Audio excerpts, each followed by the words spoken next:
Penguin পাখি। এই penguin পাখি পানির মধ্যেও ডুবাইতে পারে, বাতাস দিয়েও উঠতে পারে।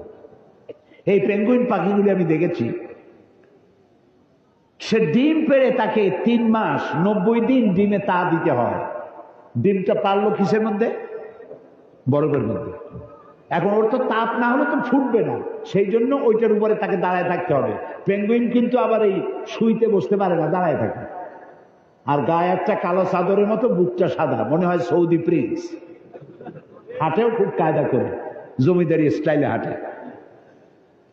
তো বাচ্চা ডিম দিয়ে ডিমের উপরে সে দাঁড়ায় থাকে, তার শরীরের একটা অংশ ডিমের উপরে দিয়ে দাঁড়ায় থাকে। 3 মাস 90 দিন দাঁড়ায় থাকতে হবে। এই 90 দিন সে খাবে কি?